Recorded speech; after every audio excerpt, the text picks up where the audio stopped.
নমস্কাৰ ষ্টৰী টেললৈ স্বাগতম পাঠ কৰিবলৈ লৈছো ৰঞ্জু হাজৰিকাৰ উপন্যাস অচিনদ্বীপ অশান্ত সাগৰ অৱৰুদ্ধ প্ৰেম পাঠ কৰিছো মই ৰত্নদাসে আহকচোন শুনো একাষাৰ অচিনদ্বীপ অশান্ত সাগৰ আৰু অৱৰুদ্ধ প্ৰেম মোৰ এই উপন্যাসখনৰ বিষয়ে একাষাৰ লিখিব খুজি থমকি ৰলো কি লিখিম ইয়াৰ নামেই ইয়াৰ পৰিচয়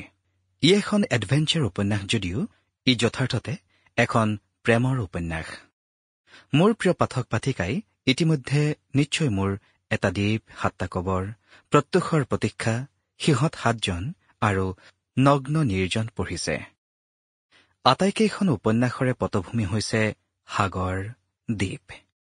অচিনদ্বীপ অশান্ত সাগৰ আৰু অৱৰুদ্ধ প্ৰেমৰো পটভূমি সাগৰ দ্বীপ হলেও কাহিনীত সম্পূৰ্ণ নতুনত্বৰ স্বাদ আছে ইয়াত প্ৰেম আছে প্ৰেমত সংঘাত আছে ত্যাগ আছে কামনা বাসনা সকলোবোৰেই আছে মই উল্লেখ কৰা মতে পাঠক পাঠিকাই যদি ইয়াত একো নতুনত্ব বিচাৰি নাপায় তেন্তে মোৰ দুৰ্কপাল মই এজন অক্ষম লেখক এই উপন্যাসখন শেষ কৰোঁতে মোৰ যথেষ্ট সময় লাগিছে প্ৰায় 2 বছৰ একানপতীয়াকৈ লাগিব পৰা নাছিলো তদুপৰি যথেষ্ট কষ্ট স্বীকাৰ কৰিব লগা হৈছে তথাপি অনেক ভুল ভ্ৰান্তি মোৰ অজানিতে থাকিব পাৰে সহৃদয় পাঠক পাঠিকাৰ ওচৰত তাৰ বাবে প্ৰৱেশদ্বাৰতে ক্ষমা বিচাৰিলো ৰঞ্জু হাজৰিকা 1 টিচাই পুনৰ এক নতুন অভিযানৰ যোজা কৰা বুলি শুনি ৰবীন হতভম্ব হল সৌ সিদিনা উত্তৰ আমেৰিকাৰ দিগন্ত বিস্তৃত শিলাময় মৰুভূমি পেইণ্টেড ডেজাৰ্ট অতিক্ৰম কৰি আহিছেহে মাথোন টিচাই যিখন মৃত্যু ভয়াল মৰুপথলৈ কোনো অসম সাহসী অভিযাত্ৰীয়েও ভুলতো খোজ আগনবঢ়ায় 2টা দিনো শান্তিৰে পাৰ হোৱা নাই টিচাই পুনৰ নতুন অভিযানৰ যোজা কৰিছে বুলি শুনিয়েই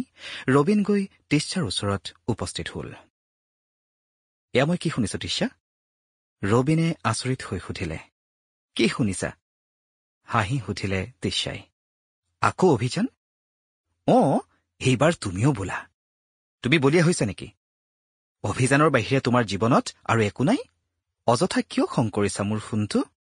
বিয়াৰ পিছত তুমি জানো মোক এনেদৰে অভিযানত ওলাবলৈ দিবা ধৰি লোৱা এইটোৱেই মোৰ শেষ অভিযান যোৱাবাৰো কৈছিলা যে পেইণ্টেড ডেজাৰ্টৰ অভিযানটোৱেই তোমাৰ শেষ অভিযান হ'ব আৰু তাৰ পৰা উভতি অহাৰ পিছতে আমাৰ দুয়োৰে মাজত বিবাহ সম্পন্ন হ'ব কিন্তু ক'ত বিবাহ উভতি আহি তুমি সকলো পাহৰি গলা পুনৰ নতুন অভিযানৰ চিন্তাত ব্যাকুল হৈ পৰিলা তোমাৰ ওচৰত প্ৰেম প্ৰীতিৰ কোনো মূল্য নাই তেনেকৈ কিয় কৈছা ৰবীন মই এই অভিযানত ভাগ নলওঁ বুলি দেউতাক মই বাৰম্বাৰ কৈছিলো পেইণ্টেড ডেজাৰ্ট অভিযানত ওলোৱাৰ আগমুহূৰ্তত মই মোৰ দেউতাক কৈছিলো যে সেই অভিযানেই মোৰ শেষ অভিযান আৰু অভিযানৰ পৰা ঘূৰি অহাৰ পিছতে মোৰ বিয়াৰ কথা যেন চিন্তা কৰে মই তোমাক যে কথা দি ৰাখিছো সেই কথাও মই দেউতাক কৈছিলো দেউতাই মোক প্ৰতিশ্ৰুতি দিছিল কিন্তু পেইণ্টেড ডেজাৰ্ট অভিযানৰ পৰা উভতি অহাৰ পিছতে দেউতাই তেওঁৰ আমেৰিকাৰ বন্ধু জেড স্মিথৰ লগত কি কথা হ'ল নাজানো হঠাৎ এই অভিযানৰ পৰিকল্পনা মই আপত্তি দৰ্শোৱাত দেউতাই মোক কৈছে যে এয়া এক তেনেই কম দিনৰ অভিযান এই অভিযানত হেনো কিবা লাভালাভৰ কথাও আছে মই এই অভিযানত ভাগ নলওঁ বুলি কোৱাত দেউতাই ভীষণ হতাশ হৈ পৰিছে দেউতাই ইয়াকো কৈছে যে আমি দুয়ো ইচ্ছা কৰিলে এই অভিযানৰ প্ৰাকমুহূৰ্ততে আমাৰ বিয়া পাতি দিব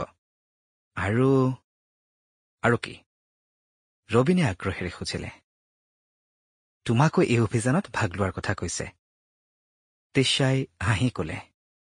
মোক কি হল আচৰিত হৈ গলা দেখোন টিচাই পুনৰ হাঁহি প্ৰশ্ন কৰিলে তোমাক অভিযানত ভাগ লোৱাৰ কথাহে কৈছো নৰকলৈ যোৱাৰ কথা কোৱা নাই নহয় অভিযান কি কলৈ এইবোৰ কথা মই দেখোন একো নাজানো তুমি যাবানে নাই আগতে কোৱা টিচাই জোৰ দি সুধিলে ঠাইডোখৰৰ বিষয়ে নজনাকৈ মই কেনেকৈ কম কোৱাচোন আফ্ৰিকা টিচাই লাহেকৈ কলে Sample complete. Ready to continue?